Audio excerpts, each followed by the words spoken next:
Assalamualaikum warahmatullahi wabarakatuh.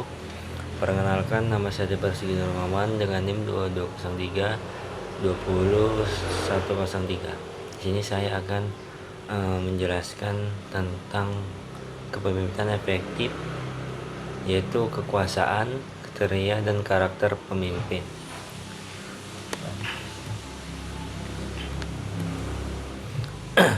Nah, kemampuan pemimpin sebagai manajer ditetapkan oleh beberapa kriteria berikut. Yang pertama, mampu menentukan arah dan tujuan organisasi. Nah, jadi pemimpin itu harus mampu menentukan arah dari apa yang mau dilakukan oleh organisasi tersebut dan tujuan yang mau dicapai organisasi tersebut bersama-sama. Yang kedua, kemampuan mempertahankan dan mengembangkan organisasi, yaitu mempertahankan organisasi dapat dilakukan melalui fungsi-fungsi manajemen seperti pengukuran, penilaian, penguasaan, dan mempertimbangkan kebijakan. Pimpinan mengelola dan memanfaatkan potensi dan sumber daya yang ada, memanfaatkan otak kanan untuk melakukan imajinasi, kreativitas, dan emosi berpikir. Otak kanan mampu melakukan analogi untuk leadership, dan otak kiri untuk berpikir lebih rasional karena berhubungan dengan apa yang bisa dihitung dan melakukan kontrol.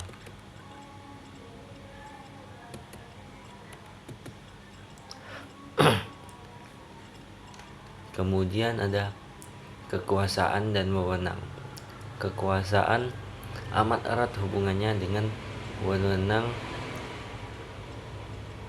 Kekuasaan melibatkan kekuasaan dan paksaan. Wewenang merupakan bagian dari kekuasaan, cakupannya lebih sempit. Wewenang tidak menimbulkan implikasi kekuatan unsur yang ada di dalam wewenang. Yang pertama, wewenang ditanamkan pada posisi seseorang.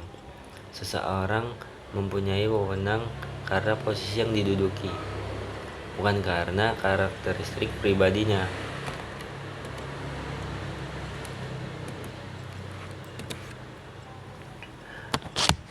Wewenang tersebut diterima oleh bawahan.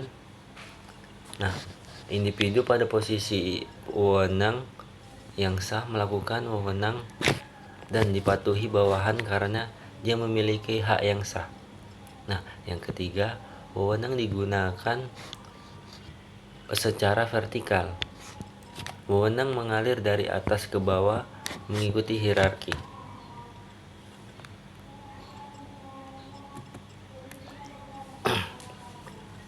Bentar, jangan mulai dulu.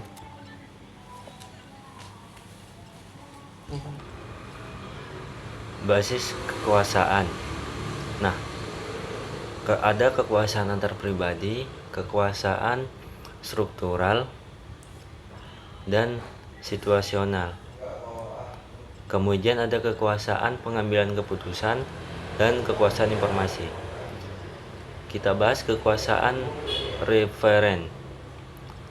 Berdasarkan pada karisma, kepribadian, atau daya tarik seseorang. Orang lain mengikuti karena mengagumi atau menghormati. Contoh seorang pemimpin yang dikagumi bawahannya.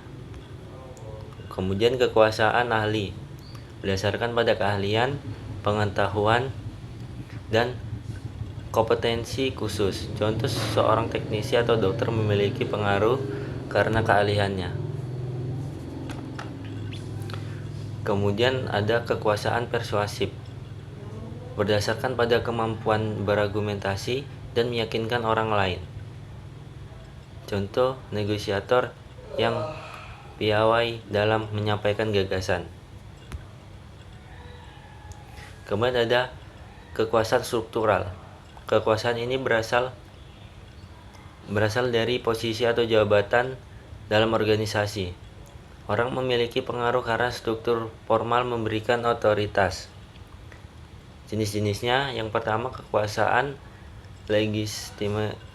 legitimasi, berdasarkan pada kedudukan resmi dalam hierarki organisasi.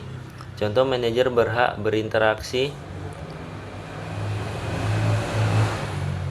memberi instruksi kepada bawahan. Yang kedua ada kekuasaan penghargaan, berdasarkan kemampuan memberi imbalan, bonus, promosi, pujian. Kemudian ada kekuasaan paksaan, itu berdasarkan kemampuan memberi hukuman atau sanksi. Kemudian ada kekuasaan situasional, kekuasaan yang muncul karena kondisi atau situasi tertentu, bukan karena jabatan atau kepribadian. Contohnya dalam keadaan darurat, seorang yang memiliki informasi penting akan menjadi pusat kekuasaan. Kemudian ada kekuasaan pengambilan keputusan. Kekuasaan mempengaruhi siapa yang membuat keputusan dan bagaimana keputusan diambil. Kekuasaan struktural, yaitu keputusan formal melalui hierarki.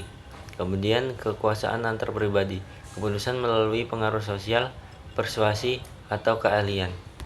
Kemudian ada kekuasaan situasional,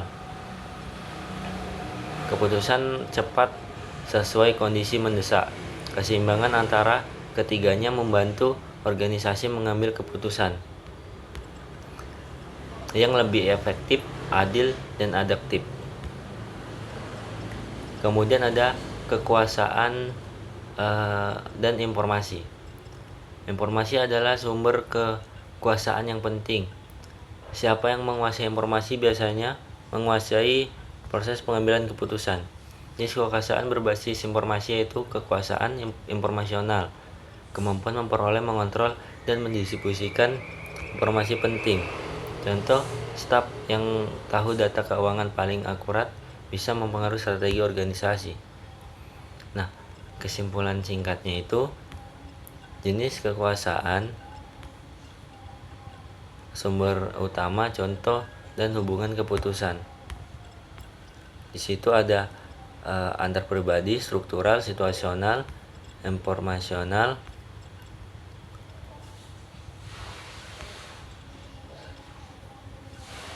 dan itu mungkin pembahasan dari basis kekuasaan.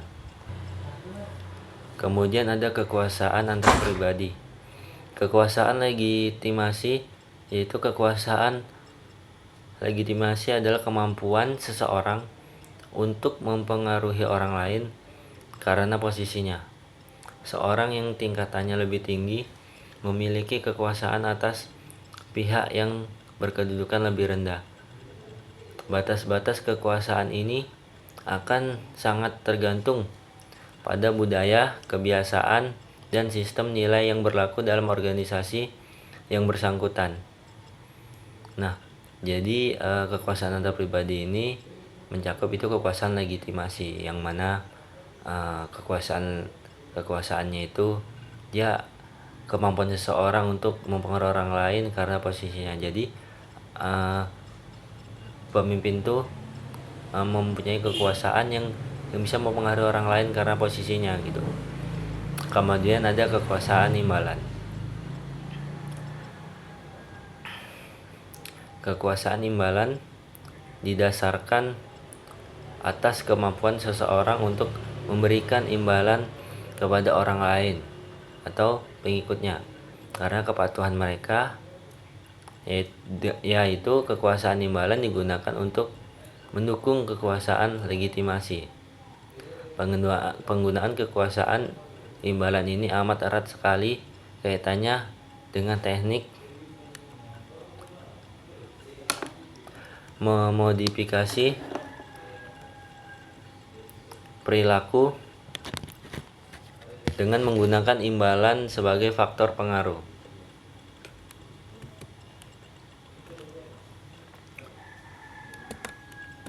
Nah, kekuasaan antar pribadi juga ada kekuasaan paksaan. Kekuasaan imbalan seringkali dilawan dengan kekuasaan paksaan, yaitu kekuasaan untuk menghukum. Nah, hukuman adalah segala konsekuensi tindakan yang dirasakan tidak menyenangkan bagi orang yang menerimanya.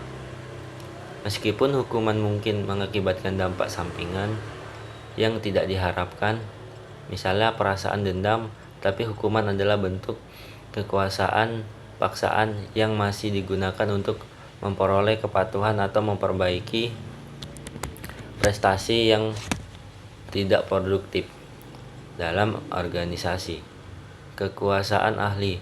Seseorang mempunyai kekuasaan ahli jika ia memiliki keahlian khusus yang dinilai tinggi. Seseorang memiliki keahlian teknis, administratif, atau keahlian yang dinilai mempunyai kekuasaan.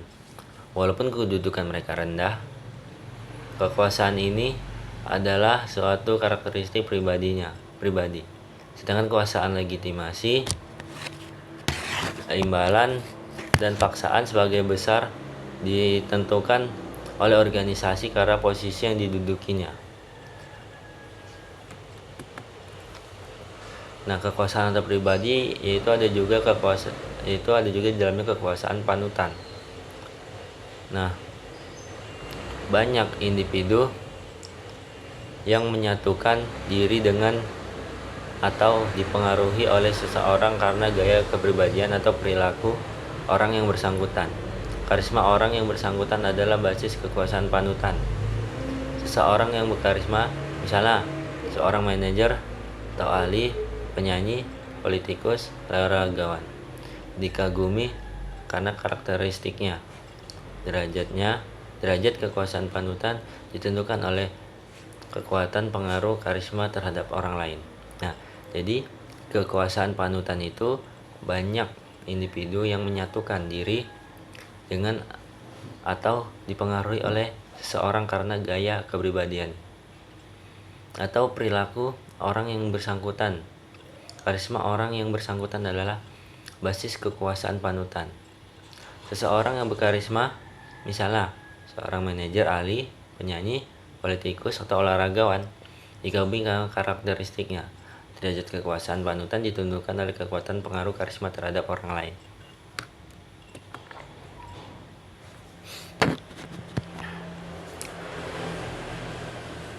Baik, kemudian ada kekuasaan struktural dan situasional. Kekuasaan terutama ditentukan oleh struktur di dalam organisasi. Struktur organisasi dipandang sebagai mekanisme pengendalian yang mengatur organisasi. Jadi, struktur organisasi menciptakan kekuasaan dan wewenang formal dengan mengkhususkan orang-orang tertentu untuk melaksanakan tugas pekerjaan dan mengambil keputusan tertentu dengan memanfaatkan kekuasaan informal. Mungkin timbul karena struktur informasi dan komunikasi dalam sistem tersebut. Nah, jadi kekuasaan struktural dan situasional. Kekuasaan terutama ditentukan oleh struktur di dalam organisasi itu tersendiri. Struktur organisasi dipandang sebagai mekanisme pengendalian yang mengatur organisasi. Jadi, struktur organisasi menciptakan kekuasaan dan wewenang formal dengan memutuskan orang-orang tertentu untuk melaksanakan tugas dan pekerjaan dan mengambil keputusan tertentu dengan memanfaatkan kekuasaan informal. Mungkin timbul karena struktur informasi dan komunikasi dalam sistem tersebut.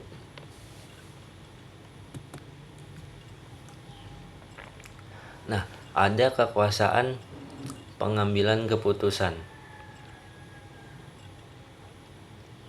Derajat seseorang atau subunit dapat mempengaruhi pengambilan keputusan, akan menentukan kadar kekuasaan. Seseorang atau subunit yang memiliki kekuasaan dapat mempengaruhi jalannya proses pengambilan keputusan. Alternatif apa yang seyogyanya dipilih dan kapan keputusannya diambil. Kekuasaan pengambilan keputusan itu adalah derajat seseorang atau subunit dapat mempengaruhi pengambilan keputusan, akan menentukan kadar kekuasaan. Nah, jadi derajat seseorang itu mempengaruhi pengambilan keputusan yang akan menentukan kadar kekuasaan. Nah, seseorang atau subunit yang memiliki kekuasaan dapat mempengaruhi jalannya proses pengambilan keputusan. alternatif apa yang sebenarnya dipilih dan kapan keputusannya diambil. Kemudian ada kekuasaan informasi. Memiliki jangkauan atas informasi yang relevan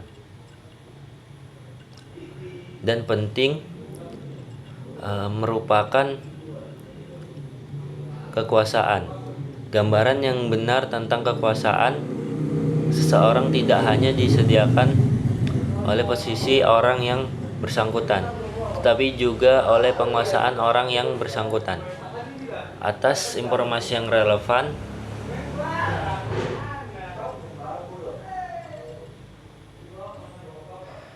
seseorang akuntan dalam struktur organisasi umumnya tidak memiliki basis kekuasaan antar pribadi khusus yang kuat atau jelas dalam struktur organisasi, tetapi mereka memiliki kekuasaan karena mereka mengendalikan informasi yang penting. Manajer yang sangat berkuasa muncul karena ia mengalokasikan sumber daya yang dibutuhkan, mengambil keputusan yang penting, dan memiliki jangkauan informasi yang penting. Nah, jadi kekuasaan informasi itu memiliki jangkauan atas informasi yang relevan dan penting merupakan kekuasaan. Gambaran yang benar tentang kekuasaan seseorang tidak hanya disediakan oleh posisi orang yang bersangkutan, tetapi juga oleh penguasaan orang yang bersangkutan atas informasi yang relevan. Seseorang akuntan dalam struktur organisasi umumnya tidak memiliki basis kekuasaan antar pribadi, khususnya yang kuat atau jelas dalam struktur organisasi. Tetapi mereka memiliki kekuasaan karena mereka mengendalikan informasi yang penting. Manajer yang sangat berkuasa muncul karena ia mengalokasikan sumber daya yang dibutuhkan, mengambil keputusan yang penting, dan memiliki jangkauan informasi yang penting. Kemudian kita masuk ke pembahasan kepemimpinan yang efektif. Nah, kepemimpinan efektif itu mengatur orang terkadang sulit dan sering juga mudah dilakukan karena orang yang diatur atau bawahan adalah yang mengatur pemimpin atau manajer sering mempunyai pendapat dan pengalaman, kematangan jiwa, kemauan, dan pengalaman. Kemauan dan kemampuan bawahan bermacam-macam. Seperti yang pertama, ada bawahan yang tidak mau dan tidak mampu. Ada juga bawahan yang mau tetapi tidak mampu. Ada juga bawahan yang tidak mau tetapi mampu. Ada juga bawahan yang mau dan mampu. Nah, jadi kepemimpinan efektif itu dia mengatur orang terkadang sulit dan sering juga mudah dilakukan karena orang yang diatur bawahan dan orang yang mengatur, pemimpin atau manajer, sering mempunyai pendapat dan pengalaman, kematangan jiwa, kemauan, dan kemampuan menghadapi situasi yang berbeda. Nah, dapat disimpulkan bahwa keberhasilan seorang pemimpin adalah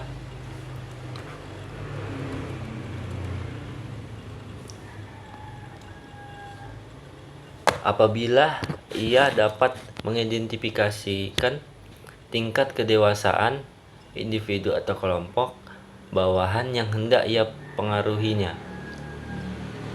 dan menerapkan gaya kepemimpinan yang sesuai. Dan kata lain, efektivitas seseorang manajer dalam memimpin bawahannya banyak tergantung dari situasi dan kematangan bawahannya. Tidak ada gaya kepemimpinan yang paling baik dan tidaklah tepat menerapkan gaya kepemimpinan yang sama pada setiap saat situasi yang dihadapinya. Kemudian ada kriteria seorang pemimpin. Yang pertama, menerima tanggung jawab.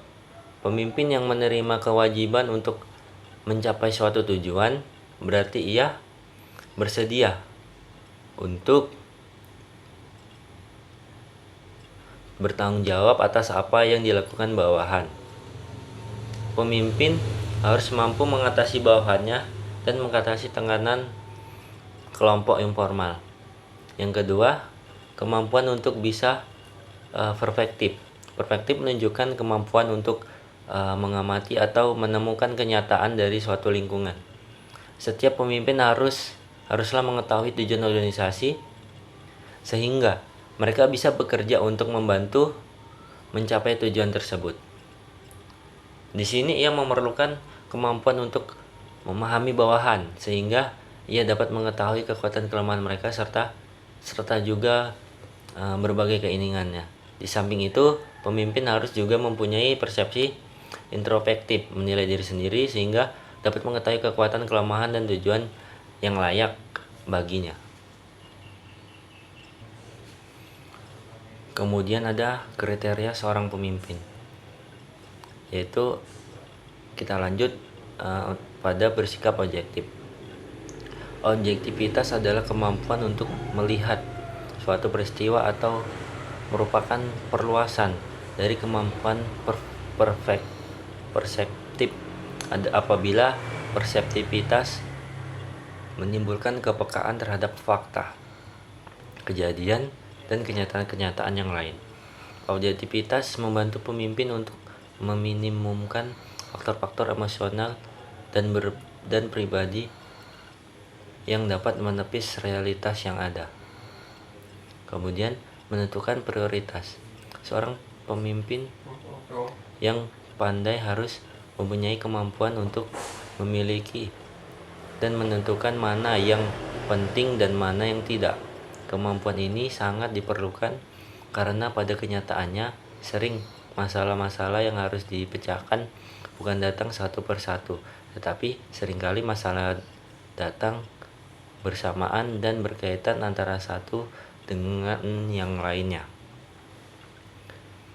Nah, jadi kriteria seorang pemimpin ada bersikap objektif dan menentukan prioritas. Objektivitasnya adalah kemampuan untuk melihat suatu peristiwa yang merupakan perluasan dari kemampuan perspektif.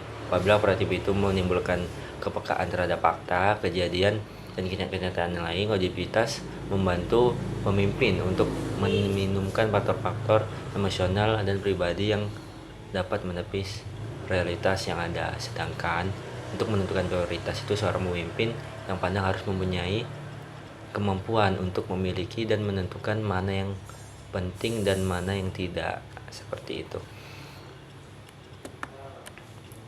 Nah, kemudian di kriteria seorang pemimpin tadi ada kemampuan berkomunikasi, kemampuan untuk memberikan dan menerima informasi merupakan keharusan bagi seorang pemimpin.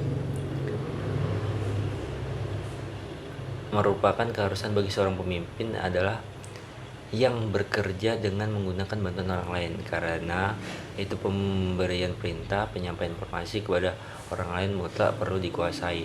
Jadi kalau ingin jadi seorang pemimpin itu harus mempunyai kemampuan berkomunikasi sehingga kita sebagai pemimpin itu bisa menyampaikan apa yang harus dikerjakan oleh bawahan sehingga bawahan itu mengerti apa yang kita maksud. Kemudian perilaku pemimpin.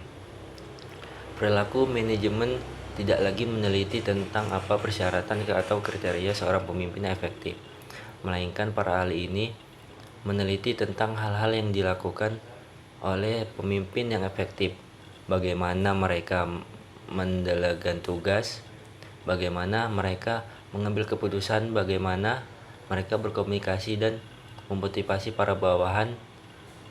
Seorang pemimpin memang harus memiliki kualitas tertentu, namun di samping itu ada suatu cara terbaik untuk memimpin, tidak seperti kualitas pemimpin.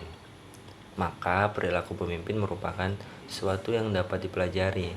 Jadi seorang pemimpin yang dilatih dengan kepemimpinan yang tepat akan bisa menjadi pemimpin efektif, menggunakan satu dasar tertentu.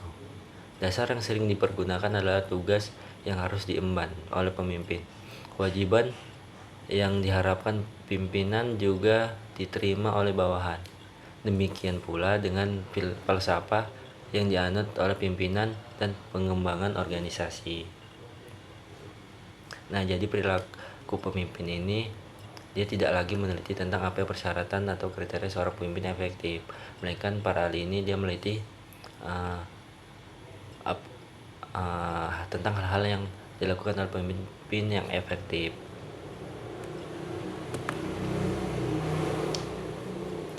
Nah, di sini ada karakter pemimpin.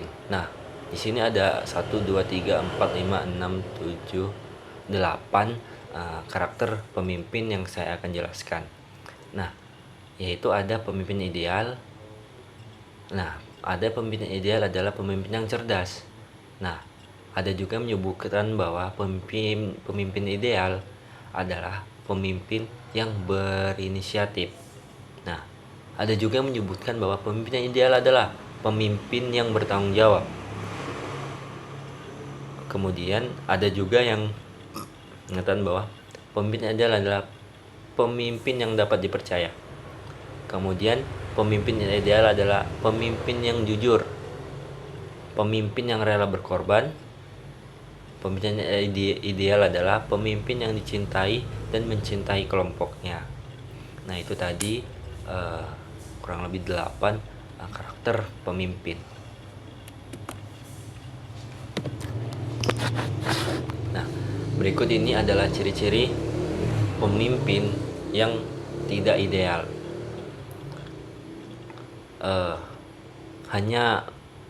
Yang pertama hanya memerintah. Menjadi pemimpin bukan berarti bisa seenaknya saja memerintah. Sebaliknya, hal yang harus dilakukan seorang pemimpin yang benar yaitu harus bisa menciptakan komunikasi yang baik dengan tim atau orang yang dipimpinnya demi mencapai visi dan misi yang telah ditentukan.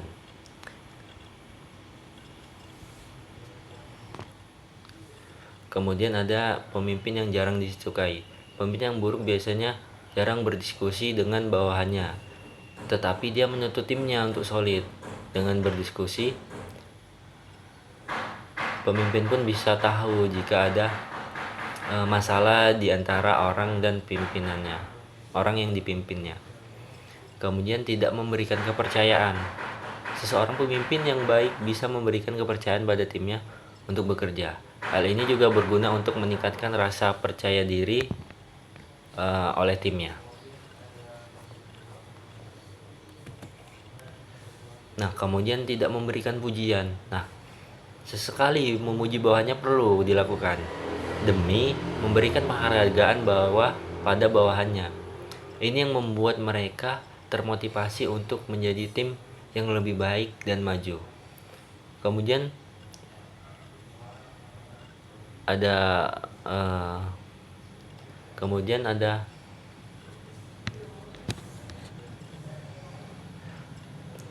konflik. Apabila bahwasannya Anda ditegur oleh atasan dari divisi lain,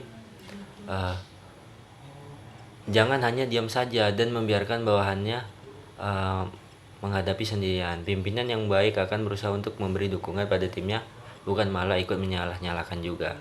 Kemudian tidak terbuka. Jika Anda merupakan pemimpin yang kerap tertutup dan tidak membeberkan kehebatan kerja tim Anda, itu menandakan bahwa Anda bukan termasuk pemimpin. Kemudian tidak bertanggung jawab. Pemimpin yang benar akan bertanggung jawab dengan pekerjaannya, bukan malah menyuruh bawahannya untuk menyelesaikannya. Pemimpin yang tidak memiliki visi. Pemimpin yang tidak memiliki visi tidak bisa menginspirasi tim, motivasi kinerja, atau menciptakan nilai yang berkelanjutan. Tugas pemimpin adalah untuk menyelaraskan organisasi sesuai dengan visi yang jelas dan dapat dicapai. Ini tidak bisa terjadi ketika orang buta menuntun orang buta, yang artinya pemimpin yang tidak punya visi menuntut anggota tim yang juga tidak memiliki tujuan dan arah. Kemudian ketika pemimpin gagal memimpin dirinya sendiri, tidak peduli seberapa cerdas, ramah, dan persuasif seseorang, jika mereka rentan terhadap rasionalisasi perilaku yang tidak etis berdasarkan kebutuhan saat ini atau masa depan, mereka akhirnya akan menjadi mangsa kehancuran mereka sendiri. Kemudian terlalu mengandalkan pengalaman masa lalu. Pemimpin yang cenderung mengandalkan pengalaman masa lalu yang tampaknya berguna, tetapi sebenarnya berbahaya karena tidak benar-benar cocok dengan situasi saat ini. Dan itu tidak akan menjadi bermanfaat. Pemimpin harus memperhatikan kondisi kinerja rekan kerja, sumber daya, dan bagaimana menciptakan momentum di lingkungan yang baru. Kemudian terlibat politik kantor. Motivasi politik membuat orang sulit membuat keputusan secara objektif dan fokus pada mengelola tanggung jawab. Pemimpin yang terperangkap dalam politik kantor kehilangan identitas mereka dan terjebak dalam agenda dan motivasi orang lain. Kemudian tak punya tujuan kerja. Anda tidak tahu apa yang Anda perjuangkan. Anda akan sulit membuat keputusan yang baik. Kejelasan tujuan kemungkinan Anda membuat keputusan yang benar dan konsisten sesuai dengan misi. Ketika tujuan terganggu, Anda akan kehilangan hubungan dengan naluri dan mulai membuat keputusan tanpa dependensi, ketergantungan yang tepat, dan sumber daya.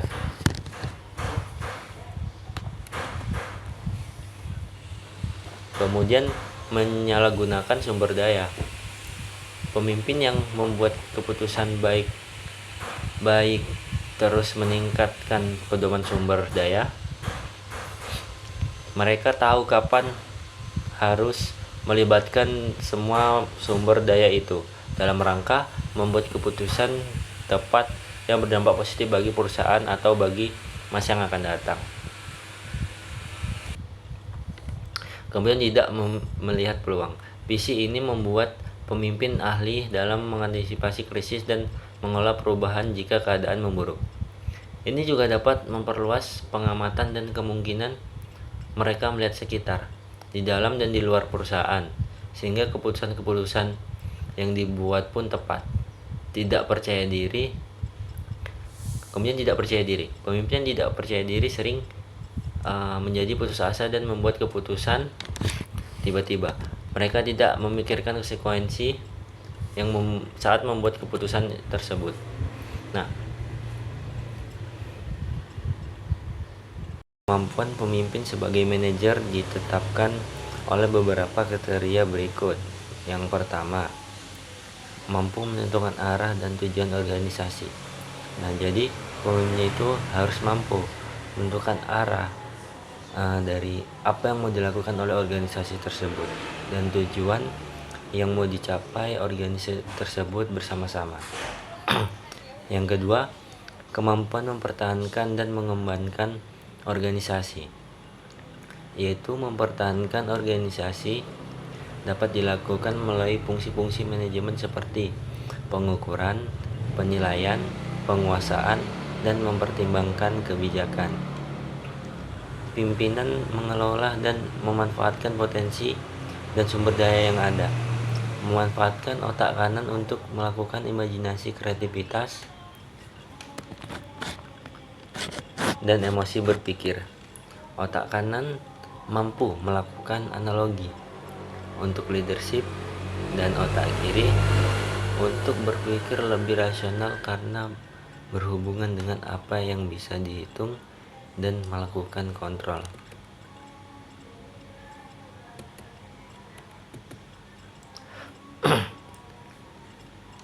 Kemudian ada kekuasaan dan wewenang. Kekuasaan amat erat hubungannya dengan wewenang. Kekuasaan melibatkan kekuasaan dan paksaan. Wewenang merupakan bagian dari kekuasaan, cakupannya lebih sempit. Wewenang tidak menimbulkan implikasi kekuatan unsur yang ada di dalam wewenang. Yang pertama, wewenang ditanamkan pada posisi seseorang. Seseorang mempunyai wewenang karena posisi yang diduduki, bukan karena karakteristik pribadinya.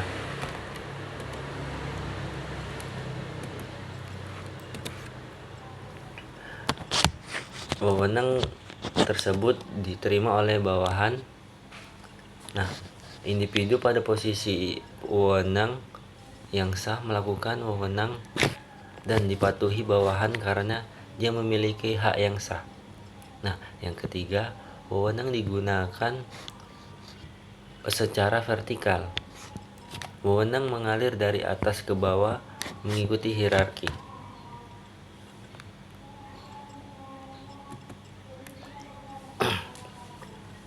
Bentar, jangan mulai dulu.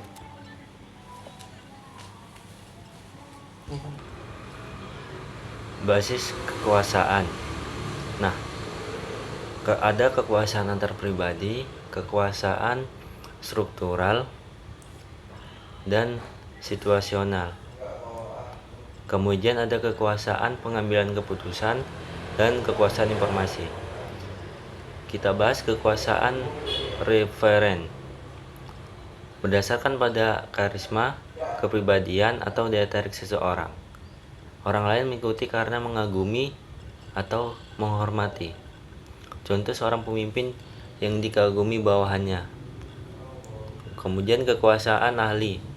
Berdasarkan pada keahlian, pengetahuan, dan kompetensi khusus. Contoh seorang teknisi atau dokter memiliki pengaruh karena keahliannya. Kemudian ada kekuasaan persuasif. Berdasarkan pada kemampuan berargumentasi dan meyakinkan orang lain. Contoh negosiator yang piawai dalam menyampaikan gagasan. Kemudian ada kekuasaan struktural. Kekuasaan ini berasal dari posisi atau jabatan dalam organisasi. Orang memiliki pengaruh karena struktur formal memberikan otoritas. Jenis-jenisnya, yang pertama kekuasaan legitimasi. Berdasarkan pada kedudukan resmi dalam hierarki organisasi. Contoh manajer berhak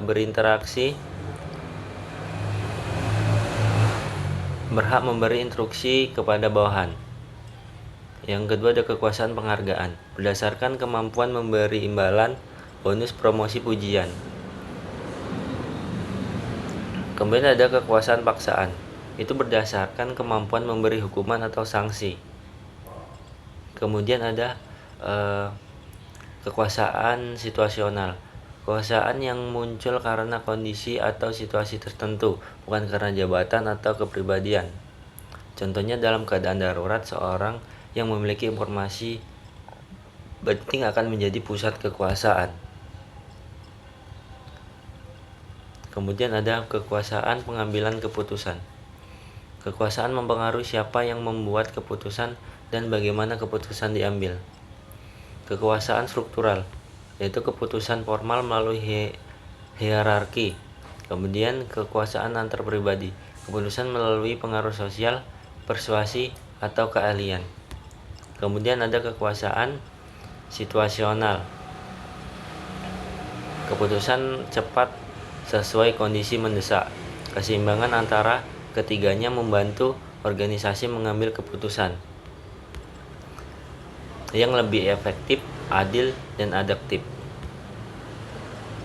Kemudian ada kekuasaan dan informasi. Informasi adalah sumber kekuasaan yang penting. Siapa yang menguasai informasi biasanya menguasai proses pengambilan keputusan. Jenis kekuasaan berbasis informasi yaitu kekuasaan informasional, kemampuan memperoleh, mengontrol, dan mendistribusikan informasi penting. Contoh, staf yang tahu data keuangan paling akurat bisa mempengaruhi strategi organisasi. Nah, kesimpulan singkatnya itu, jenis kekuasaan, sumber utama, contoh, dan hubungan keputusan. Di situ ada antar pribadi, struktural, situasional, informasional,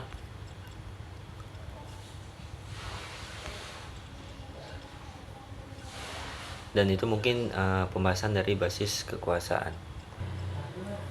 Kemudian ada kekuasaan antar pribadi. Kekuasaan legitimasi, yaitu kekuasaan legitimasi adalah kemampuan seseorang untuk mempengaruhi orang lain karena posisinya. Seorang yang tingkatannya lebih tinggi memiliki kekuasaan atas pihak yang berkedudukan lebih rendah. Batas-batas kekuasaan ini akan sangat tergantung pada budaya, kebiasaan, dan sistem nilai yang berlaku dalam organisasi yang bersangkutan. Nah, jadi kekuasaan antar pribadi ini mencakup itu kekuasaan legitimasi, yang mana kekuasaannya itu ya kemampuan seseorang untuk mempengaruhi orang lain karena posisinya. Jadi pemimpin tuh mempunyai kekuasaan yang bisa mempengaruhi orang lain karena posisinya gitu. Kemudian ada kekuasaan imbalan. Kekuasaan imbalan didasarkan atas kemampuan seseorang untuk memberikan imbalan kepada orang lain atau pengikutnya karena kepatuhan mereka, yaitu kekuasaan imbalan digunakan untuk mendukung kekuasaan legitimasi. Penggunaan kekuasaan imbalan ini amat erat sekali kaitannya dengan teknik memodifikasi perilaku dengan menggunakan imbalan sebagai faktor pengaruh.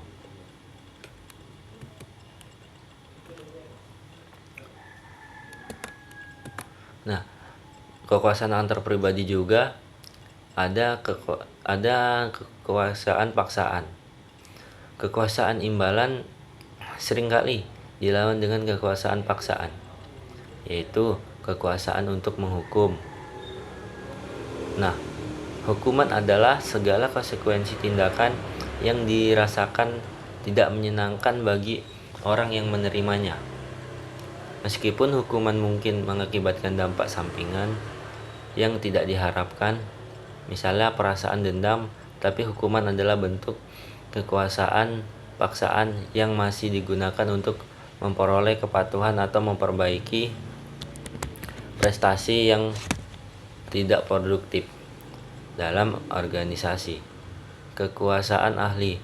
Seseorang mempunyai kekuasaan ahli jika ia memiliki keahlian khusus yang dinilai tinggi. Seseorang memiliki keahlian teknis, administratif, atau keahlian yang dinilai mempunyai kekuasaan. Walaupun kedudukan mereka rendah, kekuasaan ini adalah suatu karakteristik pribadi. Sedangkan kekuasaan legitimasi, imbalan, dan paksaan sebagai besar ditentukan oleh organisasi karena posisi yang didudukinya. Nah, kekuasaan antar pribadi ada juga di dalamnya kekuasaan panutan. Nah, banyak individu yang menyatukan diri dengan atau dipengaruhi oleh seseorang karena gaya kepribadian atau perilaku orang yang bersangkutan. Karisma orang yang bersangkutan adalah basis kekuasaan panutan. Seseorang yang berkarisma, misalnya seorang manajer atau ahli, penyanyi, politikus, olahragawan, dikagumi karena karakteristiknya. Derajat kekuasaan panutan ditentukan oleh kekuatan pengaruh karisma terhadap orang lain. Nah, jadi kekuasaan panutan itu banyak individu yang menyatukan diri dengan atau dipengaruhi oleh seseorang karena gaya kepribadian atau perilaku orang yang bersangkutan. Karisma orang yang bersangkutan adalah basis kekuasaan panutan. Seseorang yang berkarisma, misalnya seorang manajer, ahli, penyanyi, politikus, atau olahragawan, digabung dengan karakteristiknya. Derajat kekuasaan panutan ditentukan oleh kekuatan pengaruh karisma terhadap orang lain.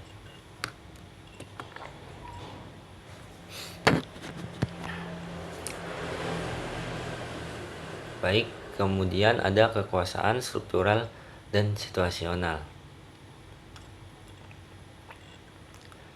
kekuasaan terutama ditentukan oleh struktur di dalam organisasi.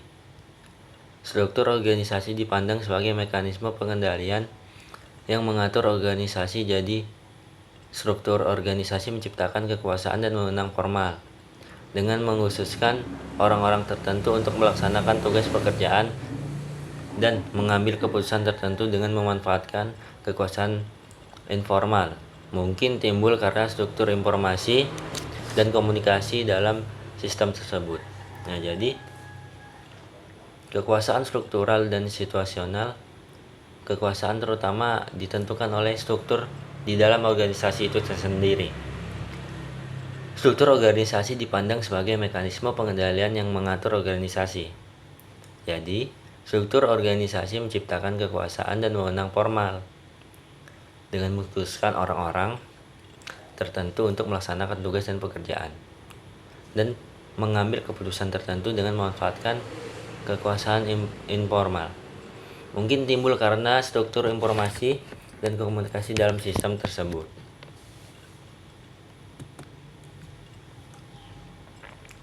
Nah, ada kekuasaan pengambilan keputusan. Derajat seseorang atau subunit dapat mempengaruhi pengambilan keputusan, akan menentukan kadar kekuasaan. Seseorang atau subunit yang memiliki kekuasaan dapat mempengaruhi jalannya proses pengambilan keputusan. Alternatif apa yang seyogyanya dipilih dan kapan keputusannya diambil.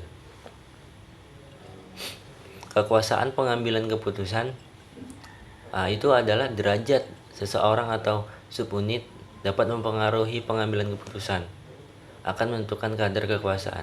Nah, jadi derajat seseorang itu mempengaruhi pengambilan keputusan yang akan menentukan kadar kekuasaan. Nah, seseorang atau subunit yang memiliki kekuasaan dapat mempengaruhi jalannya proses pengambilan keputusan.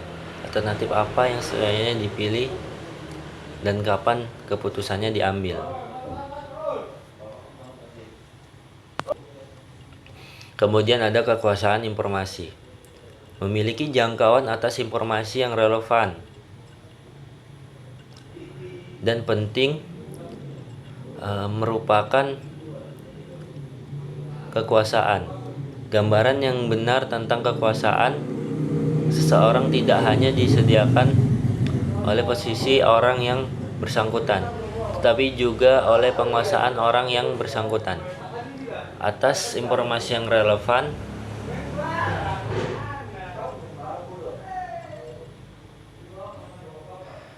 Seseorang akuntan dalam struktur organisasi umumnya tidak memiliki basis kekuasaan antar pribadi khusus yang kuat atau jelas dalam struktur organisasi, tetapi mereka memiliki kekuasaan karena mereka mengendalikan informasi yang penting. Manajer yang sangat berkuasa muncul karena ia mengalokasikan sumber daya yang dibutuhkan, mengambil keputusan yang penting, dan memiliki jangkauan informasi yang penting.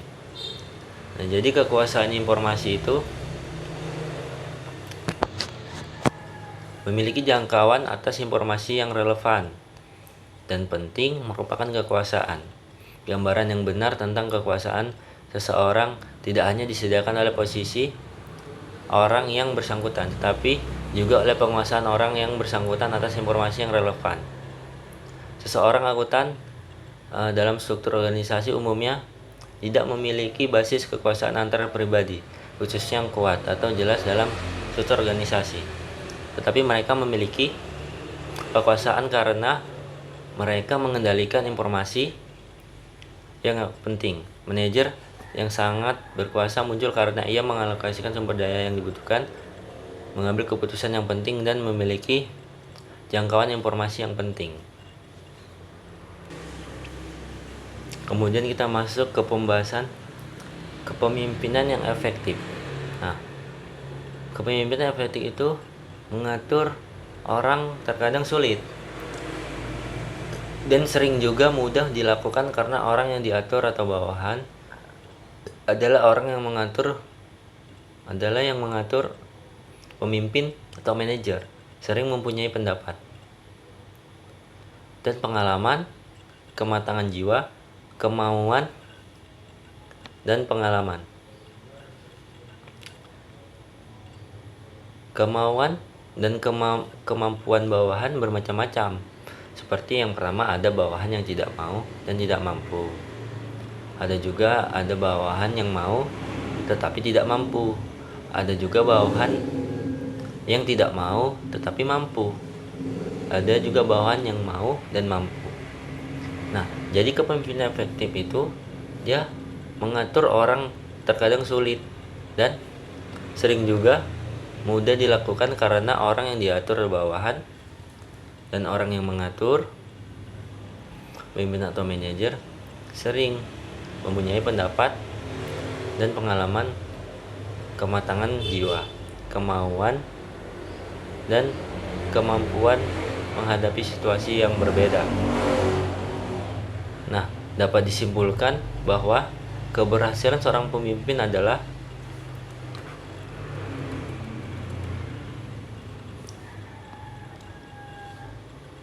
apabila ia dapat mengidentifikasikan tingkat kedewasaan individu atau kelompok bawahan yang hendak ia pengaruhinya dan menerapkan gaya kepemimpinan yang sesuai.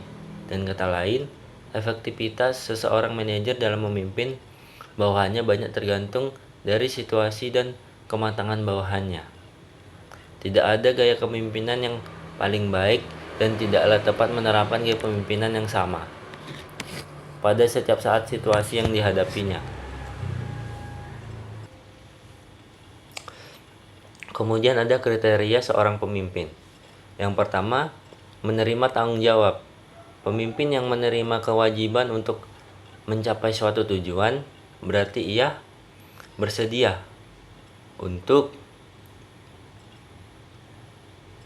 bertanggung jawab atas apa yang dilakukan bawahan. Pemimpin harus mampu mengatasi bawahannya dan mengatasi tekanan kelompok informal. Yang kedua, kemampuan untuk bisa perspektif. Perspektif menunjukkan kemampuan untuk mengamati atau menemukan kenyataan dari suatu lingkungan. Setiap pemimpin haruslah mengetahui tujuan organisasi sehingga mereka bisa bekerja untuk membantu mencapai tujuan tersebut. Di sini ia memerlukan kemampuan untuk memahami bawahan sehingga ia dapat mengetahui kekuatan kelemahan mereka serta juga berbagai keinginannya. Di samping itu, pemimpin harus juga mempunyai persepsi introspektif, menilai diri sendiri sehingga dapat mengetahui kekuatan, kelemahan, dan tujuan yang layak baginya. Kemudian ada kriteria seorang pemimpin, yaitu kita lanjut pada bersikap objektif. Objektivitas adalah kemampuan untuk melihat suatu peristiwa atau merupakan perluasan dari kemampuan perseptif. Apabila perseptivitas menimbulkan kepekaan terhadap fakta, kejadian, dan kenyataan-kenyataan yang lain. Objektivitas membantu pemimpin untuk meminimumkan faktor-faktor emosional dan pribadi yang dapat menepis realitas yang ada. Kemudian menentukan prioritas. Seorang pemimpin yang pandai harus mempunyai kemampuan untuk memiliki dan menentukan mana yang penting dan mana yang tidak. Kemampuan ini sangat diperlukan karena pada kenyataannya sering masalah-masalah yang harus dipecahkan bukan datang satu persatu, tetapi seringkali masalah datang bersamaan dan berkaitan antara satu dengan yang lainnya. Nah, jadi kriteria seorang pemimpin ada bersikap objektif dan menentukan prioritas. Objektivitasnya adalah kemampuan untuk melihat suatu peristiwa yang merupakan perluasan dari kemampuan perspektif. Apabila perspektif itu menimbulkan kepekaan terhadap fakta, kejadian, dan kenyataan yang lain, objektivitas membantu pemimpin untuk meminimumkan faktor-faktor emosional dan pribadi yang dapat menepis realitas yang ada. Sedangkan untuk menentukan prioritas itu seorang pemimpin yang pandang harus mempunyai kemampuan untuk memiliki dan menentukan mana yang penting dan mana yang tidak, seperti itu. Nah, kemudian di kereta pemimpin seorang pemimpin tadi ada kemampuan berkomunikasi, kemampuan untuk memberikan dan menerima informasi merupakan keharusan bagi seorang pemimpin.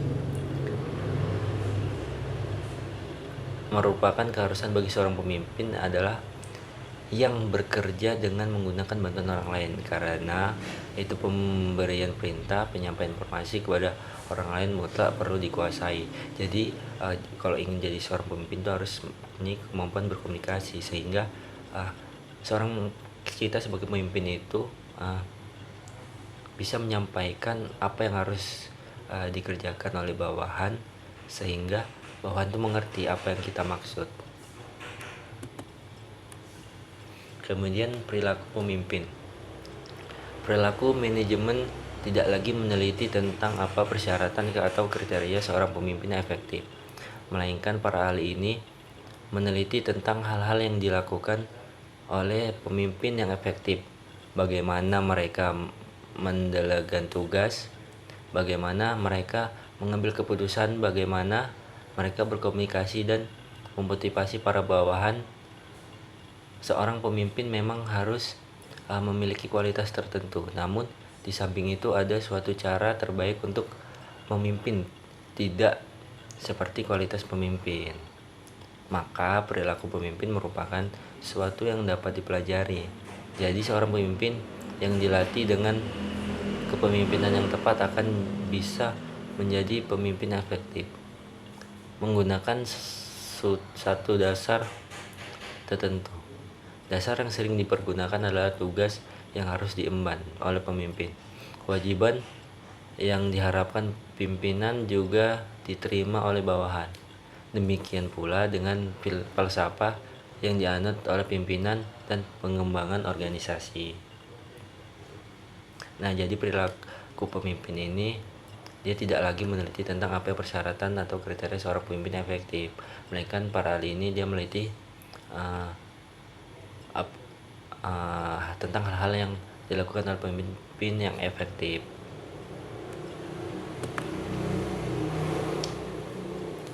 Nah, di sini ada karakter pemimpin. Nah, di sini ada 1 2 3 4 5 6 7 8 karakter pemimpin yang saya akan jelaskan. Nah, yaitu ada pemimpin ideal. Nah, ada pemimpin ideal adalah pemimpin yang cerdas.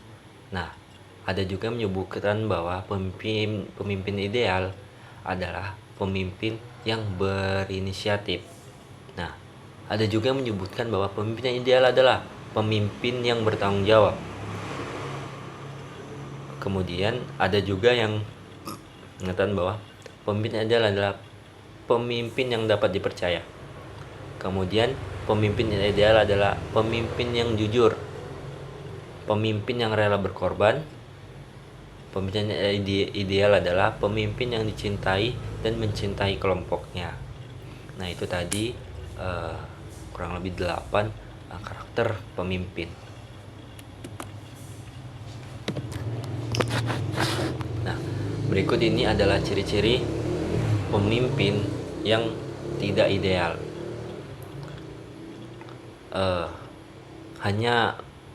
Yang pertama, hanya memerintah. Menjadi pemimpin bukan berarti bisa seenaknya saja memerintah.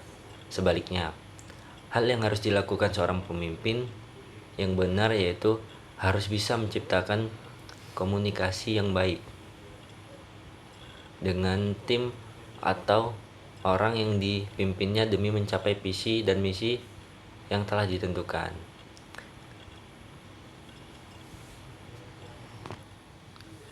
Kemudian ada pemimpin yang jarang disukai. Pemimpin yang buruk biasanya jarang berdiskusi dengan bawahannya, tetapi dia menuntut timnya untuk solid dengan berdiskusi pemimpin pun bisa tahu jika ada masalah di antara orang dan pimpinannya, orang yang dipimpinnya. Kemudian tidak memberikan kepercayaan. Seseorang pemimpin yang baik bisa memberikan kepercayaan pada timnya untuk bekerja. Hal ini juga berguna untuk meningkatkan rasa percaya diri oleh timnya. Nah, kemudian tidak memberikan pujian. Nah, sesekali memuji bawahannya perlu dilakukan demi memberikan penghargaan pada bawahannya. Ini yang membuat mereka termotivasi untuk menjadi tim yang lebih baik dan maju. Kemudian ada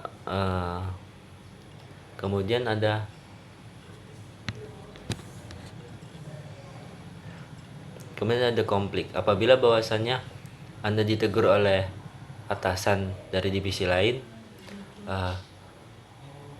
jangan hanya diam saja dan membiarkan bawahannya menghadapi sendirian. Pimpinan yang baik akan berusaha untuk memberi dukungan pada timnya, bukan malah ikut menyalah-nyalahkan juga. Kemudian tidak terbuka. Jika Anda merupakan pemimpin yang kerap tertutup dan tidak membeberkan kehebatan kerja tim Anda, itu menandakan bahwa Anda bukan termasuk pemimpin. Kemudian tidak bertanggung jawab. Pemimpin yang benar akan bertanggung jawab dengan pekerjaannya, bukan malah menyuruh bawahannya untuk menyelesaikannya.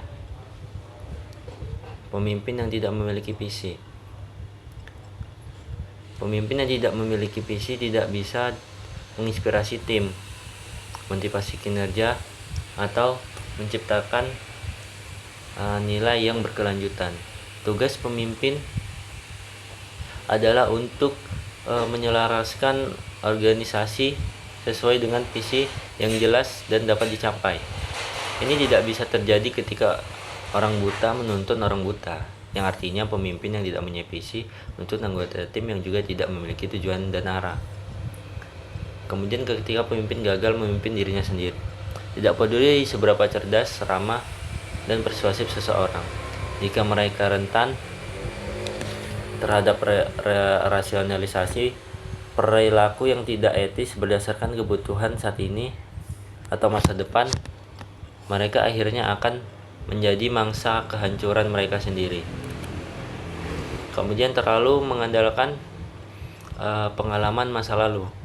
Pemimpin yang cenderung mengandalkan pengalaman masa lalu yang tampaknya berguna, tetapi sebenarnya berbahaya karena tidak benar-benar cocok dengan situasi saat ini, dan itu tidak akan menjadi bermanfaat.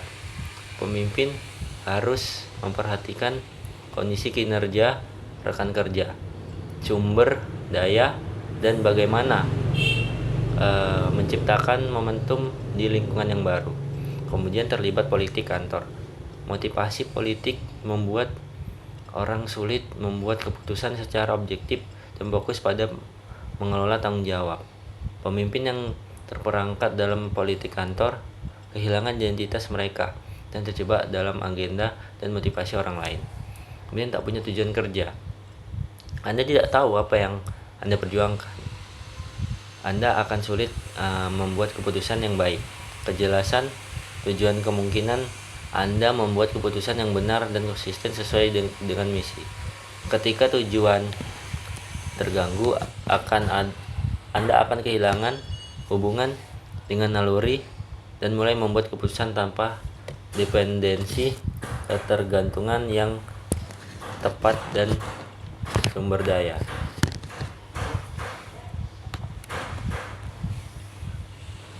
Kemudian menyalahgunakan sumber daya. Pemimpin yang membuat keputusan baik terus meningkatkan pedoman sumber daya. Mereka tahu kapan harus melibatkan semua sumber daya itu dalam rangka membuat keputusan tepat yang berdampak positif bagi perusahaan atau bagi masa yang akan datang. Kemudian tidak melihat peluang. Visi ini membuat pemimpin ahli dalam mengantisipasi krisis dan mengolah perubahan jika keadaan memburuk. Ini juga dapat memperluas pengamatan dan kemungkinan mereka melihat sekitar, di dalam dan di luar perusahaan, sehingga keputusan-keputusan yang dibuat pun tepat. Tidak percaya diri, kemudian tidak percaya diri. Pemimpin yang tidak percaya diri sering menjadi putus asa dan membuat keputusan tiba-tiba. Mereka tidak memikirkan konsekuensi yang saat membuat keputusan tersebut. Nah,